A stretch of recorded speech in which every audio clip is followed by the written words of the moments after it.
Good afternoon, everyone. Welcome to the Rumi Forum. This is a very timely panel as Yemen is occupying the headlines today and for the past couple of days, actually, and it's been frequently in the headlines for the past 3 months. The so-called Arab Spring actually started in winter, in the middle of winter. And but people didn't realize that something big was going on in the Arab world until Ben Ali left Tunisia, and then the bug got everywhere in the Arab world, and now we're dealing with Yemen. Yemenis have been protesting for about 3 months now, and the protests have engulfed the whole country, all the governorates. Yet the Yemeni president is holding on, and he still has some support in Yemen.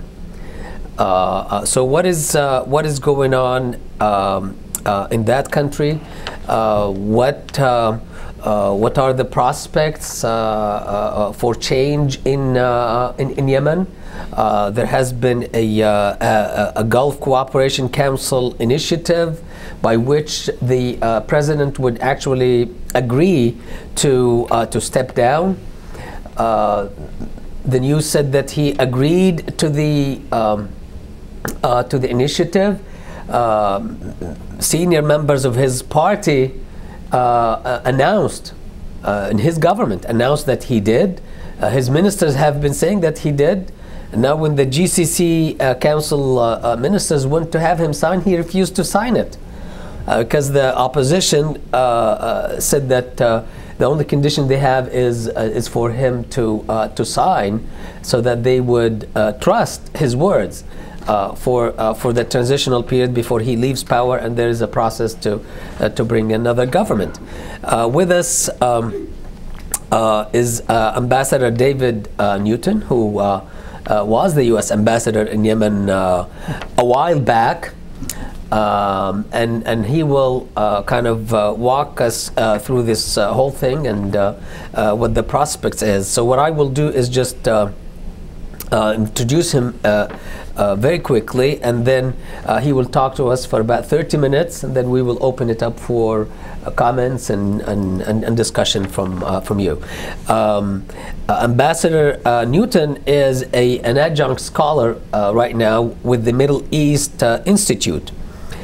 He had returned to the United States at the end of 2004 after serving 6 years in Prague as the first director of Radio Free Iraq.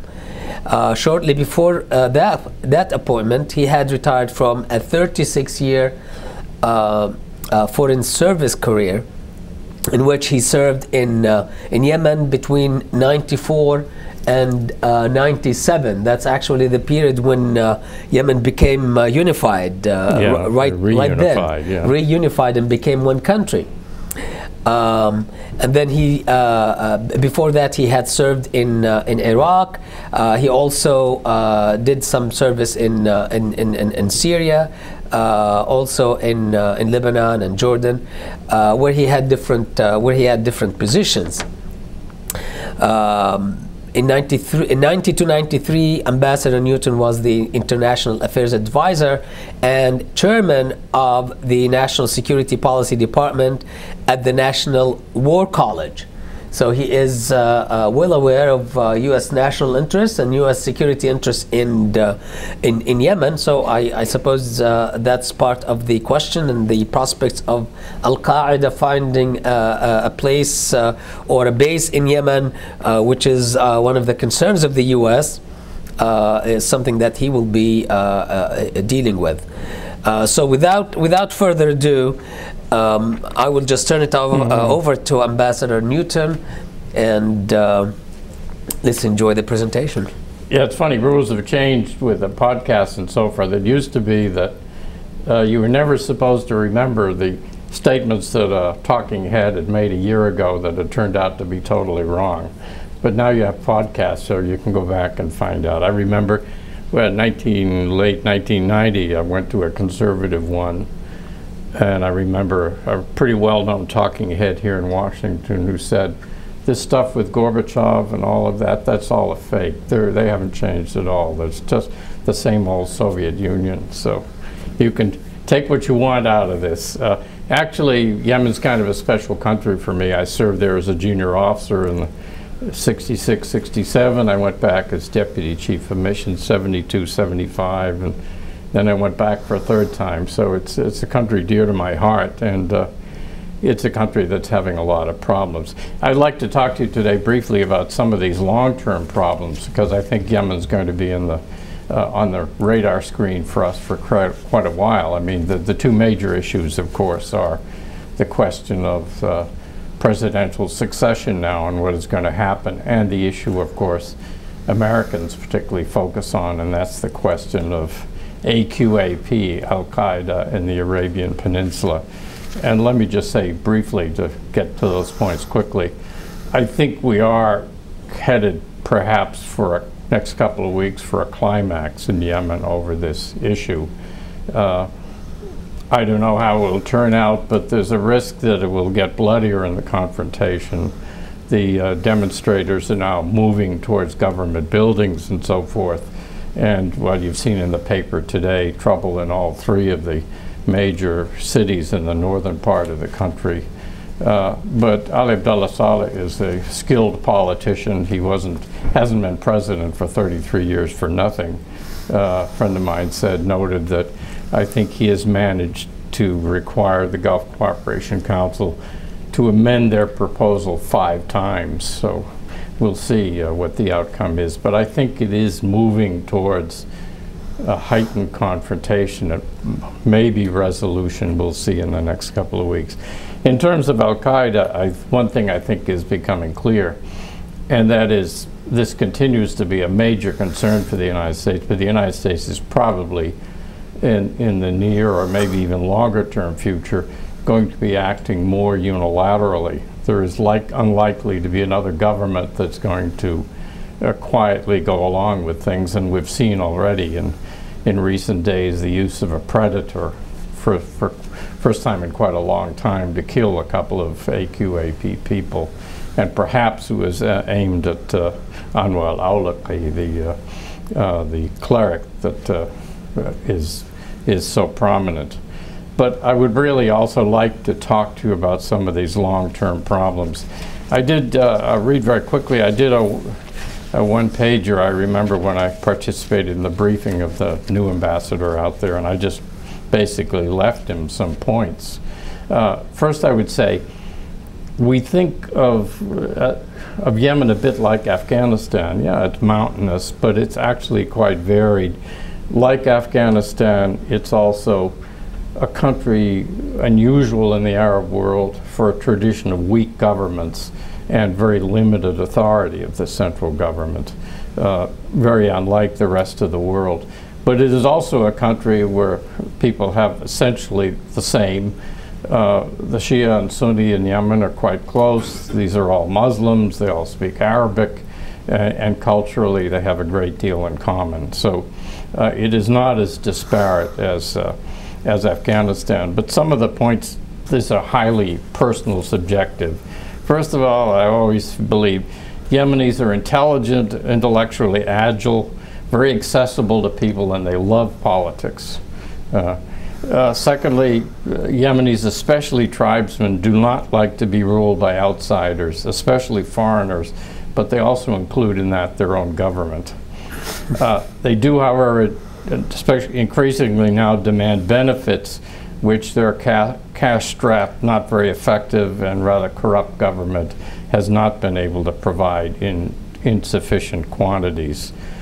The tribal structure in this country, people think of tribalism as bad, but in fact, tribalism has been a source of stability for this country, but it is creaking, is starting to come apart under the pressures of modernization. Now, everything that should be going down in Yemen, I would say, population growth, poverty is going up. And the things that should be going up are going down, and that is, of course, a slow general decline in the limited oil revenues. Certainly in production, for the moment, this is a bit ameliorated by the increase in price. But the production is going down, and of course, in the northern part of the country, there's a major problem in the future, already starting over the rather rapid decline in water resources. Those are some of the things that the country faces now, and I'd like to talk about them a bit. I gave you a map, and I don't mean to give you a map lesson, but I think, as you probably know, Yemen was separated for quite a long time into North and South Yemen. When you look on the map, you wonder why. Well, why didn't they call it West Yemen and East Yemen? The reason is almost everybody really lives in the western part of the country. If you drew a line in that map, say roughly 3/4 or an inch west of the line from Sada near the Yemeni border through Sana'a down to Aden, maybe up to an inch to the east of that, you would encompass almost everyone in the country. Some people along the coast, and the big exception way in the east is the Wadi Hadramaut, which has traditionally been quite separate. The country was divided because of its experience. The North Yemen, the bigger part, North Yemen, the old North Yemen has probably 5 times as many people as the old South Yemen, many more people. But it was very isolated until well into the 20th century. And if you could visualize the map, you would realize why. As you go from west to east, you have this very hot, very coastal plain that looks very much like East Africa. The people look like East Africans. Behind that, a very high, forbidding escarpment mountains. In this escarpment, there are pockets all over the place of little valleys that used to be full of villages and now full of good-sized towns.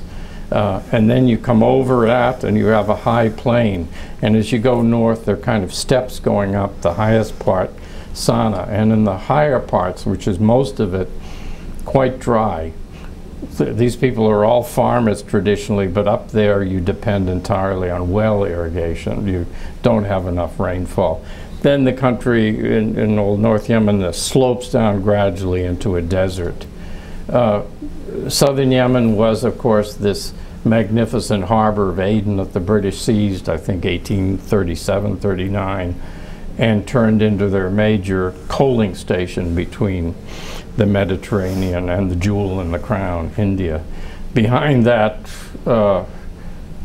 nothing was really done, and not large populations in general. And these countries then had very different traditions. The North only opened up in the 1960s with the overthrow of the Imam.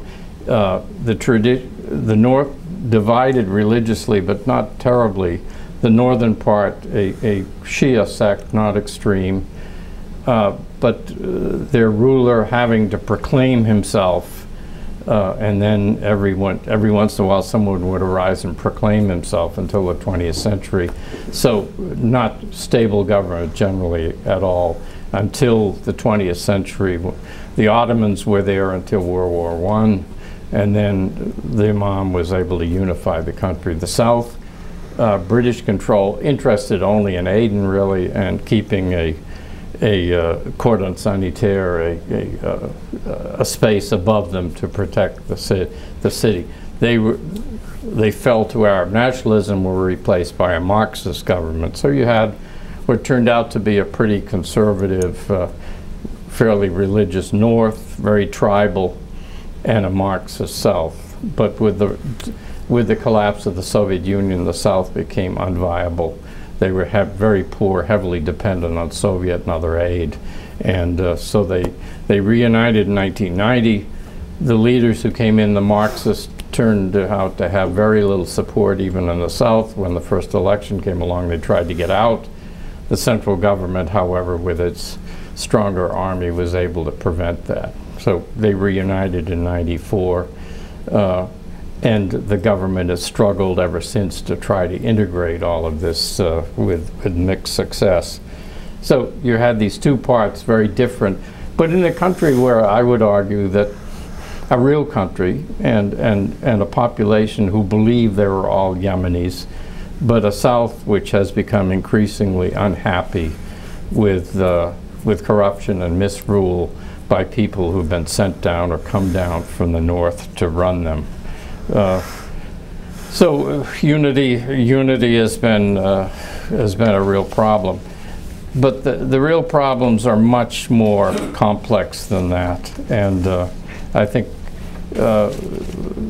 President Ali Abdullah Saleh, he took over from two previous military rulers who were both assassinated. They had taken over because the Republican government, which these people who had united to get rid of the Imam, as in many revolutions, once people come together, once they've succeeded in changing the government, they then begin to disagree. They have many different interests. I know when President Saleh took over, many observers said, give him 6 months. Well, 33 years, he's still around. He's been very adept at balancing all these different forces in the country. He made a famous statement that became the title of a book. He said being president of Yemen is like dancing on the heads of snakes. But it's taken a lot of skill and a balancing act and a juggling act, which he has done, but in the face of increasing problems. And if you give me for a quick story, Yemenis have wonderful political poetry, wonderful political jokes and so forth. And I got a great joke from a Yemeni friend a couple of days ago. It said that, as I'm sure you know, in the Arab world, there's been all this story. We expected maybe as many as in the republics as 5 sons to replace their fathers. Didn't happen in Iraq for reasons you know, did happen in Syria, but we thought, well, it looks kind of likely, for example, in Libya, and it could well happen in Yemen, and we expected it to happen in Egypt. So the oldest son, Ahmed, who's a graduate of American University, there's a joke that he went to his father and said, "Father, I'd like to succeed you as president." And the president said, "You'd like to succeed me as president? Okay," he said to his people, "bring me a sack full of mice." And so he took the sack full of mice and dumped it on the floor, and the mice all scattered around like that. And he said to Ahmed, he said, "Take those mice and put them all back in the sack." And Ahmed said, "That's impossible. I can't possibly do that." He said, "Okay, bring me another sack of mice." And he took the sack of mice and he spun it over his head 25 times, 50 times, 100 times, and then he dumped on the floor, opened it up, and the mice staggered out and all collapsed on the floor. They're completely disoriented, dizzy, didn't know where they were. He grabbed them one by one and put them in the sack. He said, "If you want to rule Yemen, that's how you need to do it." And he's been awfully good at doing that. But can anyone do it? Probably even he. The problems are getting more serious. And the real issue, if and probably when he departs, will be what will take his place, and can Yemen establish a system in this with weak central government, but still a lot of tribes with separatist problems? Can they get a system, a structured system going? That will be the real issue. Well, what are the problems? In terms of, first you have these regional issues. I'm sure many of you read about the Houthi fighting in the north many different times. The Houthis are a Shia sect, a very moderate Shia sect in my mind. And even though the Zaydis, this sect, have traditionally been the rulers of Yemen, rulers have generally wanted to minimize the difference with Zaydis and the larger Sunni population, the Shafi'i population. This has always caused some unhappiness up in Sada in the north, which is the homeland of the Zaydis, who felt that the purity of their form of religion is being diluted even by Zaydi rulers. But I mean, they aren't that different. For example, judges, as I understand, judges in Yemen, religious judges, are taught in the same religious school with the understanding that they would take whichever school, Sunni or Shia, had the better precedent in order to apply to a case in which to judge. But this is not, but the Zaydis in the north have felt existentially threatened. Number one, they don't have an imam, they don't have a ruler anymore. They think they're increasingly their rule being watered down, but even worse, there's been an introduction, a great deal because of Saudi influence, of Sunni fundamentalists in the country, and Sada is close to the Saudi border, so they've had quite a few people. There's often been a financial incentive to get people to join the more fundamentalist Sunni groups, so that the Zaydis in their homeland have felt existentially threatened, but maybe these more intolerant fundamentalists would eliminate them, and that they had no future. The South, as I mentioned, a very different problem, different traditions.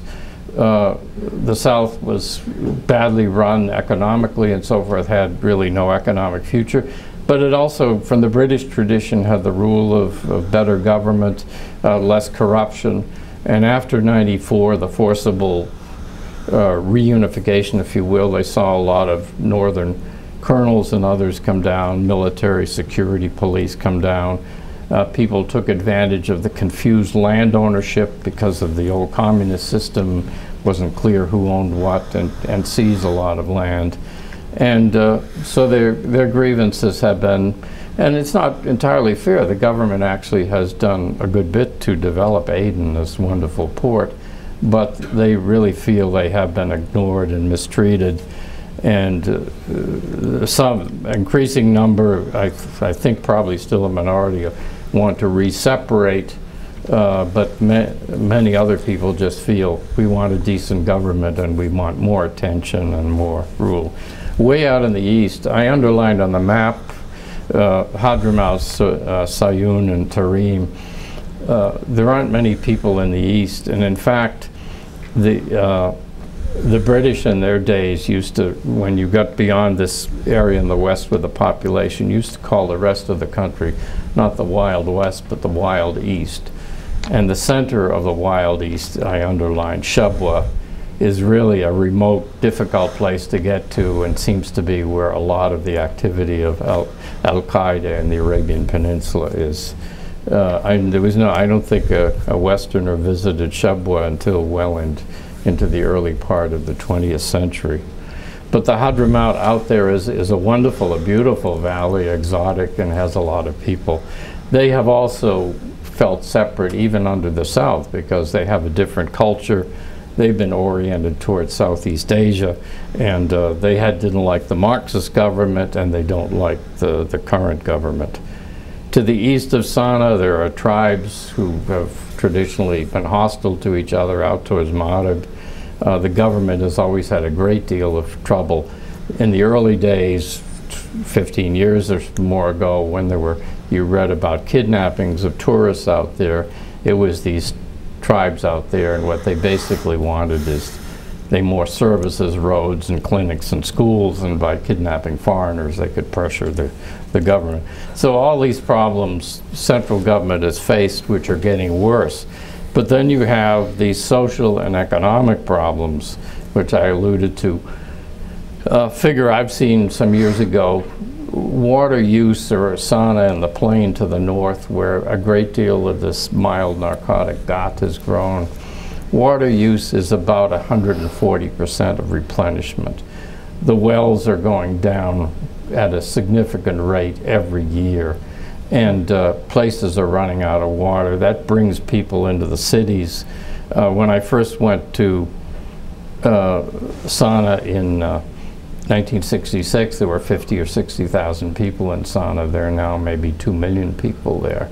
And Sana'a itself is beginning to truck water in. If you run out of water, how can you possibly supply this?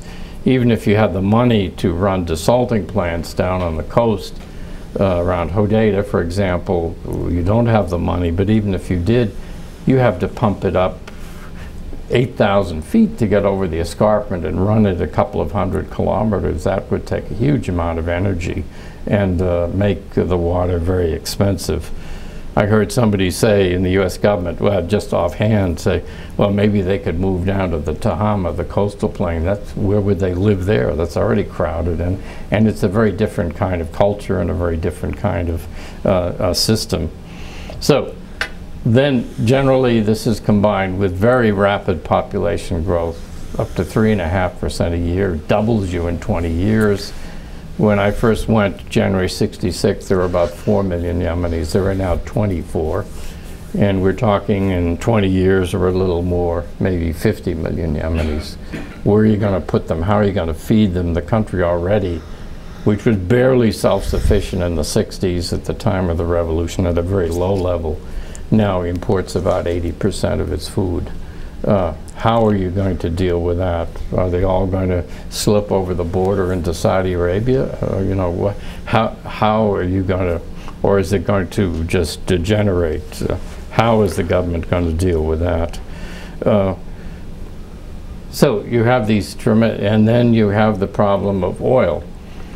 Now, Yemen after the revolution in the '60s got a degree of prosperity because 1 million or more Yemenis went to work in Saudi Arabia, and others, 100,000 or 100,000s, went to work in the Gulf, sent a lot of remittances. So I remember starting in the '70s, Yemenis were getting more prosperous. The government didn't have much revenue, but the people were getting more prosperous.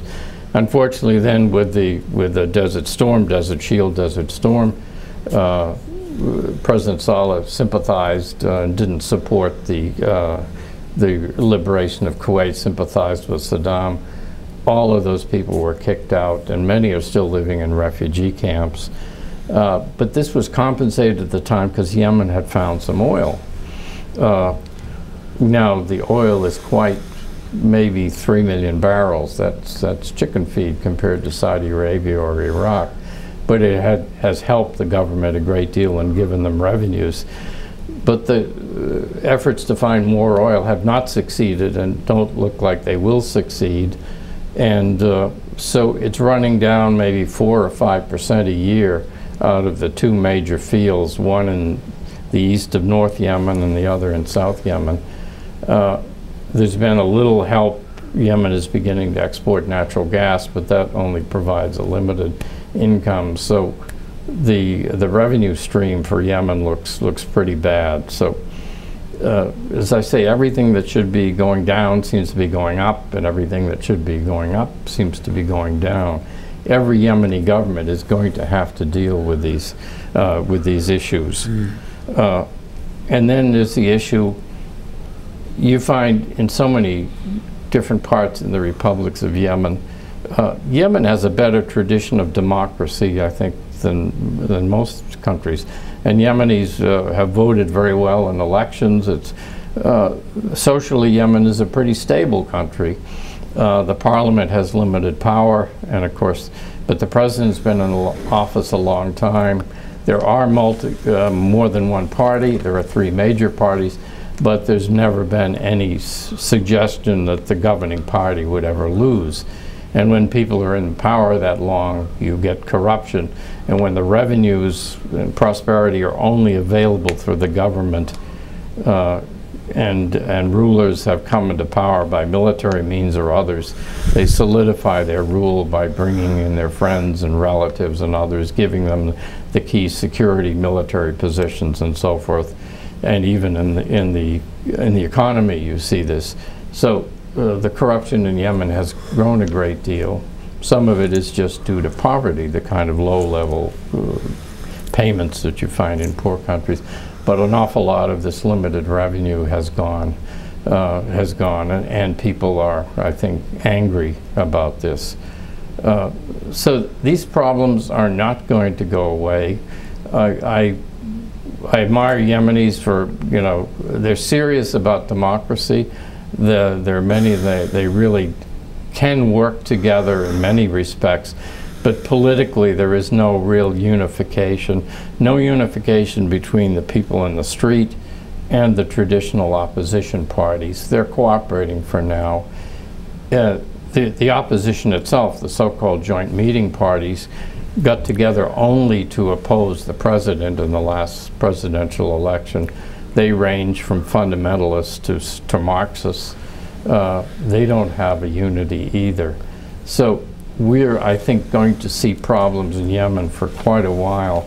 Let us hope that this transition can be relatively peaceful, that there can be some effort to build stability into the government itself. But I think you will find these problems probably increasing. You can see the separatist movement in the South, for example, is increasingly people are turning towards saying they want to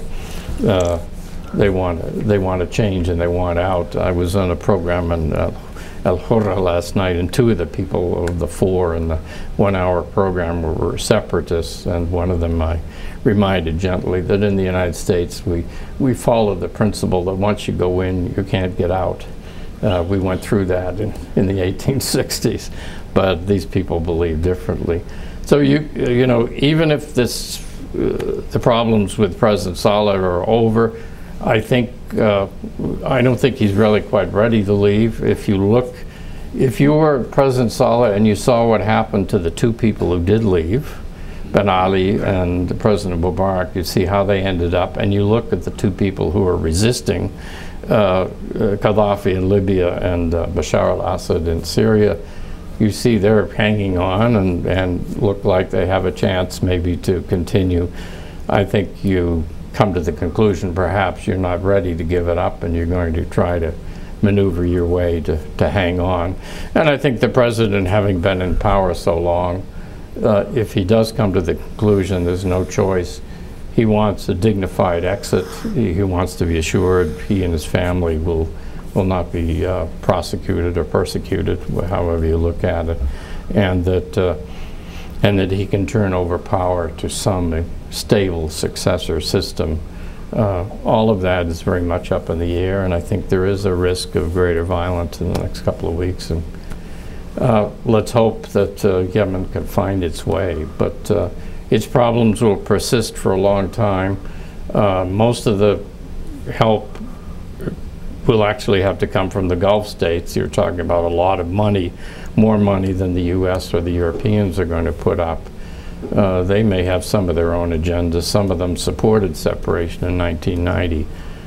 But if you're interested in Yemen, you'll have plenty to talk about and look at in the next who knows how many years.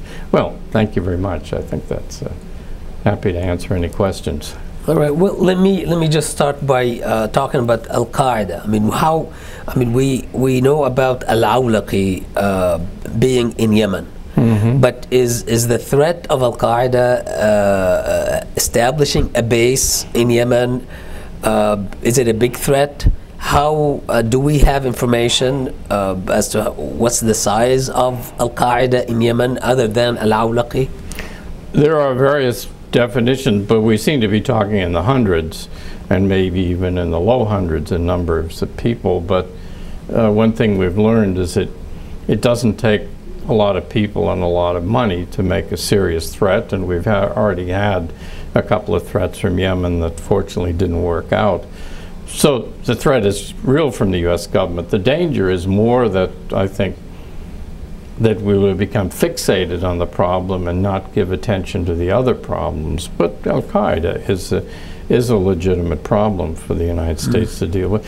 Now, does that explain the US position, hesitation to kind of pressure Ali Abdullah Saleh to kind of leave? Well, I think they are pressuring him. You know, all of these you go through kind of a graduation. First, when you see demonstrations beginning, you say to the president, the ruler, you've got to make some changes. You've got to deal with the grievances of these people.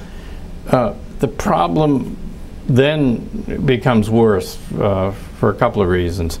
Number one, in all of these countries, Yemen, not by any means Yemen's the worst, security forces don't know how to behave in a way that can deal with the problems. They use a lot of violence and brutality.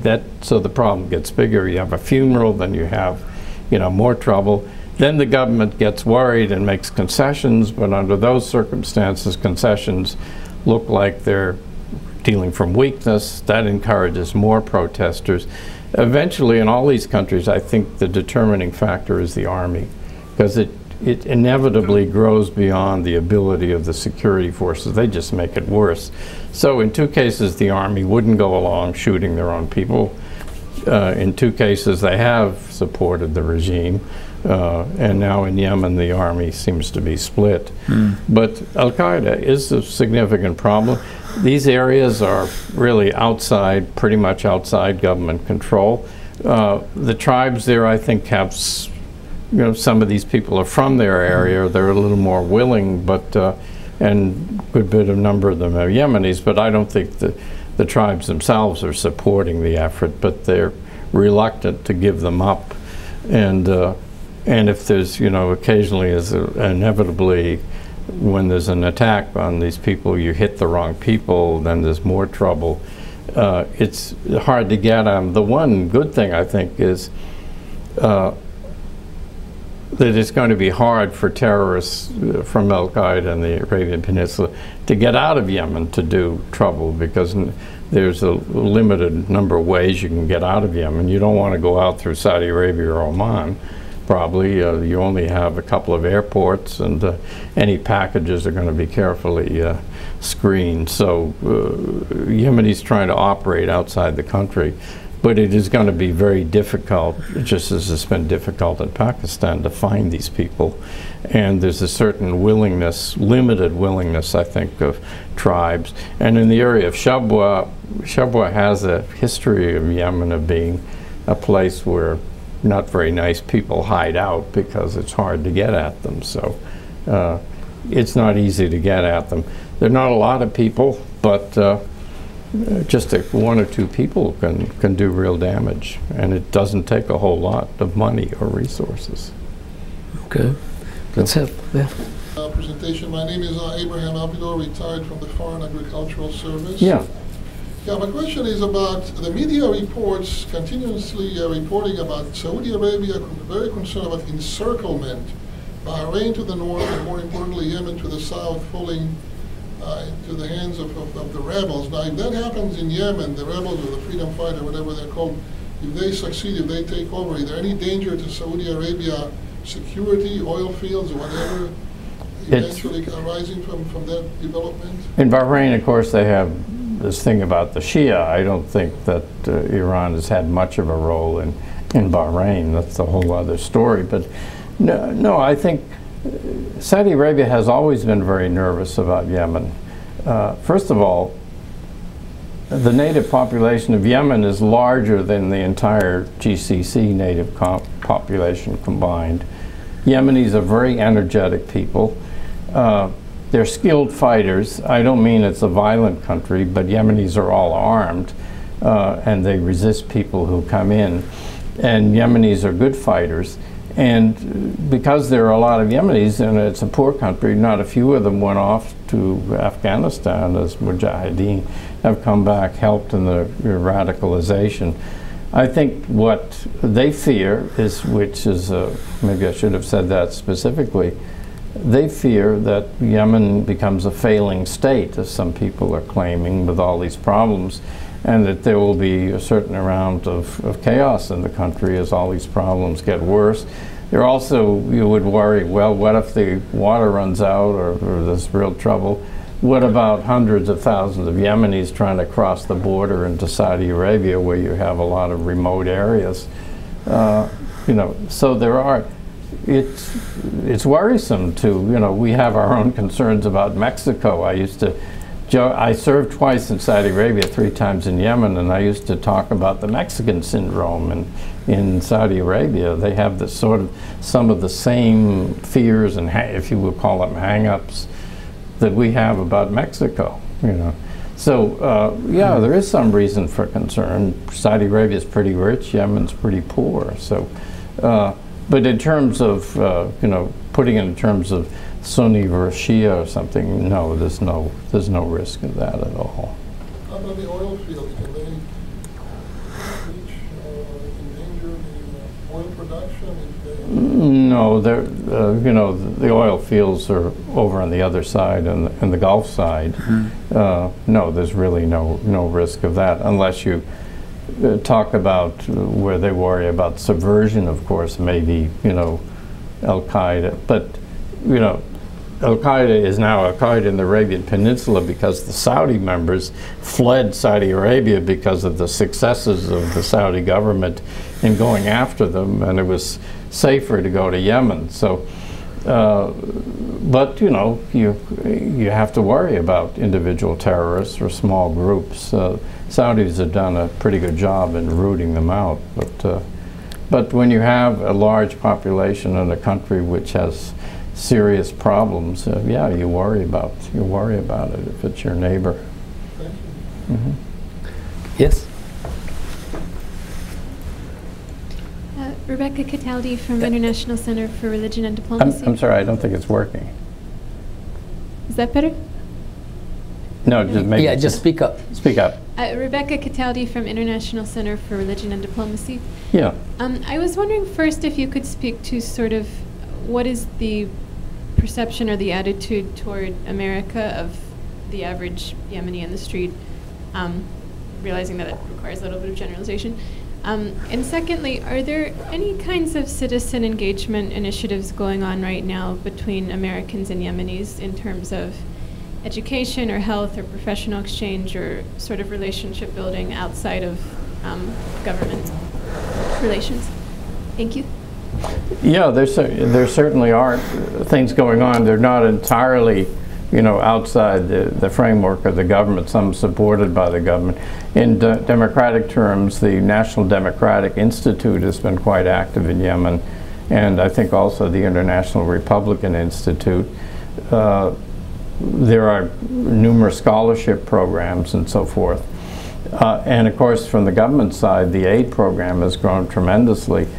We tend to be very crisis-oriented. When I left in '97, I was trying to save the last $1 or $2 million in aid from pressures in Washington, and now we're talking about hundreds of millions of dollars in aid.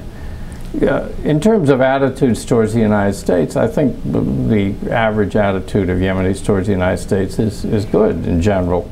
Yemenis on an individual basis are open. They don't like to see, as you would imagine, you know, missile or predator strikes coming. That's why President Saleh, according to the news, you know, depicted some of them as Yemeni strikes. They don't like, as the Pakistanis don't like, us coming in and unilaterally making strikes, and I fear that we will have to turn more to that for the reasons I mentioned. There is, however, you know, a good bit of fundamentalism now in the country, which is generally quite anti-American, and a lot will depend on how circumstances turn out. But the United States has, I think in general, done some very good things in Yemen. In 1962, against the opposition of the British, we recognized the Yemen Arab Republic. And in 1994, when there was a great deal of pressure in the United Nations to declare a ceasefire during this, whether you call it a civil war or not, this attempt to break away, and there was pressure from Saudi Arabia and the Gulf states and others to have a ceasefire because they were, in my view, actually supporting a redivision of Yemen. The United States refused to go along with a resolution in the Security Council calling for a ceasefire, and this gained more time for President Saleh and the military to complete the military task and reunify the country. And we've put in quite a bit of help over the years. We did have periods of strain from the time I was there and afterwards, serious disagreements over President Saleh's policy towards Saddam Hussein. So relations have been up and down, but I think on the whole they've been pretty good, and I don't think we have any serious structural problems that means that two countries can't get along together. Yeah, please. My name is Wijnand Marshall. I'm with the Netherlands Embassy. Mm-hmm. We as an international community took some sort of wait-and-see approach towards what the Gulf Cooperation Council is coming up with. And you mentioned that the member states of the GCC are, well, they all have their own interest, like us, I think. Where does that leave the rest of the international community, like the US and European countries? In what way can we remain engaged with pressure, or what would be your advice? Yeah, I think we can. I should say first, recognize that the Netherlands has been one of the most generous countries in giving help to Yemen over the years. You had quite a significant aid program in the country, especially when I was there. There is something was started, the Friends of Yemen started on the tail of a conference, as you know, in London. And I think there's a great deal of sympathy towards Yemen. Yemen often has had more attention in a way than just its own importance would necessarily dictate, because people who go to Yemen generally tend to like it and are attracted by it. And countries saw Yemen, I think, include the Netherlands, the United States. We saw Yemen as a potential model for development. They started very late. Energetic people, they had, possibilities, you would thought, to really modernize in an era where we had more development theory and we thought we could do things. That hasn't worked out nearly as well as we hoped. Partly it's the problem of corruption, but also, certainly in our case, I think inconsistency because of political reasons in the level of aid, which has led to a certain amount of wastage. I think from the point of view of the EU countries and the United States, we certainly need to put in some aid, some real aid, but also we need to work on the democratic side and help them with the structure of government, give them moral and political support, plus in addition to money. But it's going to take a lot of money. Abu Bakr al-Kurdi, the foreign minister, said a few months ago, just to get by, they need $4 billion fairly quickly. Given the economic situation in the United States and in Europe, I mean, it's not likely that you can expect that kind of funding, of course. And Saudi Arabia already puts in a couple of billion a year, and the other states, Qatar, the Emirates especially, have certainly helped. Sheikh Zayed traced his, was president of the UAE, the last one, traced his lineage to Yemen, as many people in the Gulf do.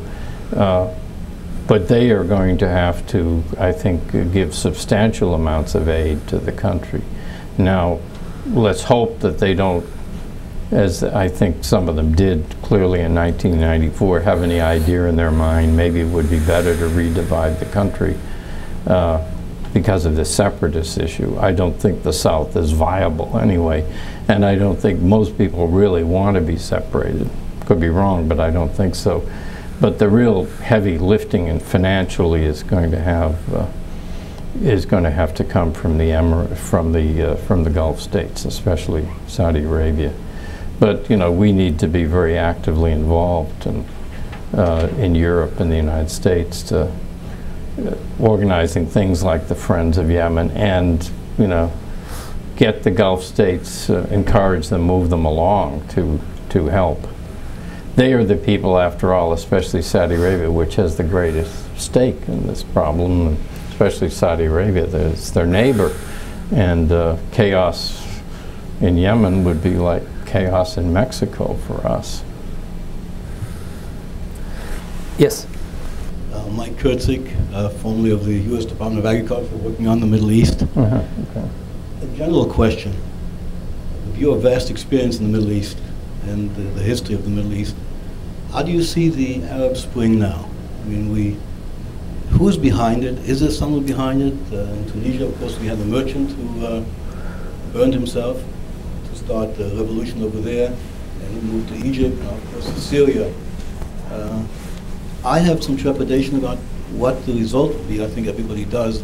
How much is Iran behind it? Iran is behind Hezbollah, behind Hamas, behind Syria. Can you give us a little bit from your experience, how do you see these things developing? I'll add something else. You said that Yemen has elections But I like to tell my students, elections do not a democracy No, make. that's right. And that's unusual.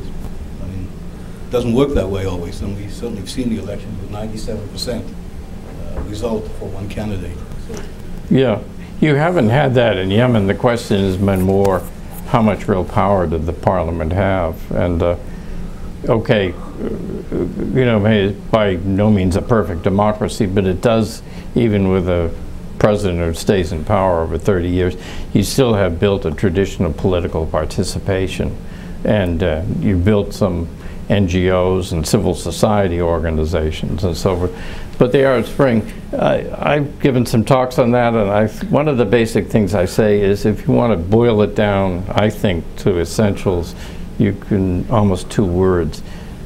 Basically, people in the Arab world, especially the younger people, who are increasingly squeezed because they are the demographic bulge and there are no jobs for them and so forth, people have decided they no longer want to be subjects, they want to be citizens. And with the nature of the security forces in these countries, it takes guts to get out and demonstrate, especially most of all in Syria, maybe Libya. Once you do get out, it's something liberating, I think, for these people. I can do it. They get out and they do it, and they get killed, and they're still out there. And people, Egyptians say to me, or people who watch Egypt, said, the older generation in Egypt is really proud of their sons and daughters, said, gee, if only we had the guts or the opportunity to do it. Now, will it last? How will it turn out? All very difficult to say, and some of it may be very messy. I was comparing it to the period 1950 to 70 when you had this wholesale change of republics. My wife, who grew up in Germany, said, don't forget 1848. You know, that didn't turn out so well either. Iran didn't turn out so well, you know, and in some countries they won't succeed. In other countries they'll succeed. They do succeed, the new governments, can they hang together? How can they deal with these economic issues, unemployment and poverty? These governments, if they're going to be weak or even more democratic, they may start giving out subsidies and padding the payrolls and the kind of thing that we know as well, and lowering taxes and stuff like that. So the outcome is still very uncertain in these countries, but I don't think anybody's behind it except we've had it. We've had enough of this stuff, of corrupt, non-responsive governments. Now maybe some of these expectations were unrealistic, that the governments didn't have the means, but there's been a good bit of corruption in all of these countries. And even in countries that had this sort of, you know, went to the new economics and privatized and so forth, this also happened in Eastern Europe. When you sold off the economy, who bought it? It was the old aborigines from the old regime who bought it. Or it's the ruling family or their hangers-on who got it. Look at Syria, the same example. But I think this really is spontaneous, and people just had enough. And who would have thought that Tunisia would be the place? You know, this poor guy, I mean, he's trying to make a living. You know, 10 years ago when the bulge was teenagers, you could say, well, I'll get another degree. We can relate to that in the United States as well, right? You know, I'll stay in school longer, I'll get another degree. But now you're in your mid-20s or early 20s, and there's nothing for you. This poor guy running a vegetable and fruit stand, probably supporting 15 or 20 people. This woman comes along and tells him, shut down, grabs a scale, slaps him in public. Maybe, that seems to be debated. And he just had enough. And no one would listen to him, so he, to give an example about, now I make a generalization, and maybe you won't agree with me. We have corruption in the United States. There's corruption everywhere. In the West, people who are corrupt try to hide it, generally. We just had this case of what Galleon, in the Arab world, at least in the republics, because legitimacy is questionable, and these so-called revolutionary republics didn't deliver and have hung on and hung on, the regimes. one of the ways they show they're in charge is by flaunting the corruption. If you go to some of these countries, you would see people, Syria, I remember, the young kids from the Alawite leadership and Sunni leadership roaring around the streets in Maseratis and Alfa Romeos. The police would never stop anyone going through a red light because they figured anyone who went through a red light must have enough influence to go through it. So people in the Arab world have tended to flaunt their corruption as a way of showing they're above the law and don't mess with me and I'm in charge and I'm going to stay in charge. And people just finally couldn't take it as they saw no economic way out and so forth, and they saw this. So I don't think there's really, and most people would agree, there's nothing ideological in these revolutions. They really just, they want to say in their lives. And the United States needs to support that and is supporting that.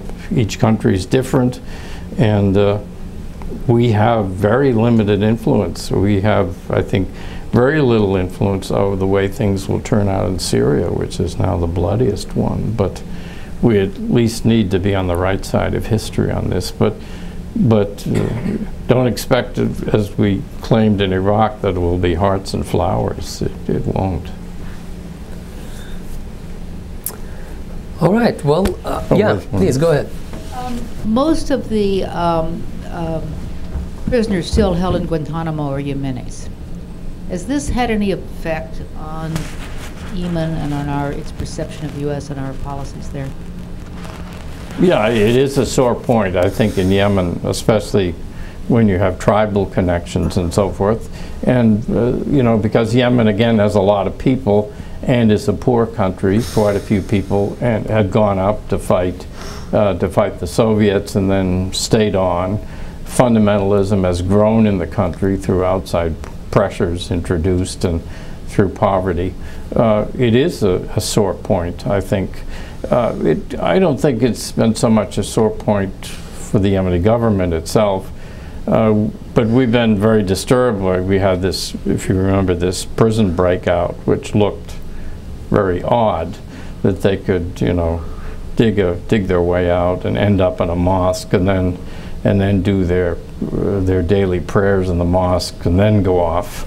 And I think there was a general feeling the government could have done more to round these people up.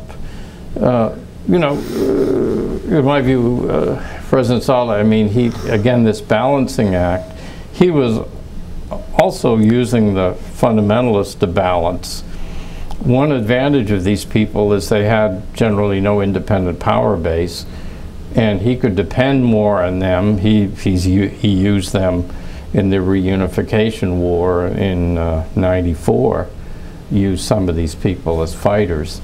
But because of al-Qaeda and because of pressure for us, he really had to go after the fundamentalists, and he kind of broke his fundamental rule, which is balance everybody, and suddenly he had to make an enemy on one side. I don't think it's a huge issue with Yemen, but on a certain tribal or family basis, it certainly is. And you know, when you have strikes inside the country and killing people, especially occasionally, like in Ma'arib, you kill the wrong people, of course, or you kill a tribal sheikh, then you do get difficult problems in the country. All right. Well, thank you so much for the presentation. Thank you. If I just would finish up with just a few thoughts to let you keep thinking about it. From my observation, and I am an avid follower of these revolutions on Al Jazeera, one thing I noticed, something that you alluded to, the youth factor in this. You're very realistic in terms of assessing the structural problems that Yemen has as a country, but you also could say, well, I mean, there are poor countries and there are rich countries. A poor country is still a country, and it can run. Country. Yes, and it's a real country, and it has deep history. But what we also, and it's culturally diverse, and what we've seen in the revolution in Yemen, more and more of Yemeni diversity is being shown on the street and even celebrated on the street. And these are done by purposeful acts of the young people who are leading the revolution. And they talk that they mean to kind of to have a rebirth of the whole nation. So you could also say that we might be seeing a rebirth of or probably the first birth of the Yemeni nation state, in the sense that Yemen is now really united. The fundamentalist leftist split could be resolved through what has been a de facto Islamization even of the South. So now even the so-called the former Marxists are no Marxists in the sense of being atheists, but in the sense of having a socialist agenda, which goes along with what a lot of the Islamist parties are calling freedom and social justice. And it is not very different, and that kind of created what can emerge as a mainstream polity in the Arab world, which is something that you see in Tunisia and also in Egypt. To what extent it will power politics will change things once the revolutions really take hold, that's something remains to be seen. But there is a new dynamic. There is a high level of education now. Yemen is it's probably has the lowest literacy rate, but even there, it's about 70 to 80% of the population. Especially among the male population, and not too far behind for the female population. So the question of Al-Qaeda, some Yemeni opposition say, well, we can deal with Al-Qaeda issue even more effectively than Ali Abdullah Saleh. So why can't the U.S. talk to them about Al-Qaeda? Of course, the U.S. has a problem with some of the leaders of the opposition having themselves links to some Al-Qaeda members. The opposition say, well, these are isolated incidents. So there is a room for dialogue with the Yemeni opposition, especially that it is clear they are gaining momentum in the country. I mean, Ali Abdullah Saleh now has this for Friday speech. He's got a few 10,000 people showing up for his speeches, but the Yemeni opposition has millions on the street. So, in terms of what's likely to happen in the future, it's just a matter of time. Let me tell you a very quick story. Yeah. When I went in '66, Yemen was a very poor country and had very little in terms of education or anything. And there was a civil war going on, and we tried for months to get out north. There was a site there where the excavations had been done in the 30s of an ancient temple. And finally we got out there with some Yemeni and Egyptian jeep-mounted machine guns and everything, the Chargé and his wife and myself and my wife. And we showed up at this village. This village had no water. The women had to walk for up to 3 hours with a tanaka, with a 4-gallon tin on their shoulders to get water, and then walk back. And we arrived there. We came out of nowhere with these machine guns and everything. The first thing the villagers did is brought us in, sat us down, and served us tea. And the lesson I took from that is you don't have to be developed to be civilized. Yemenis are very civilized people. They have millennia of culture. They're intelligent, they're lively people. If anybody can pull this off, I think Yemenis are very likable people too. But the problems are huge, and the question is whether even people like the Yemenis faced with these problems. Now, some people say they will muddle through. Other people claim there's a crisis around the corner with these problems. I think Yemenis will muddle through, but my fear is as they muddle through, these problems get worse because there isn't the authority and the ability to deal with them. So it's going to be a tough struggle for Yemen, and I just wish them well and hope hope it turns out. Thank you so much. Appreciate Pleasure. it. Pleasure. Thank you. Thank you.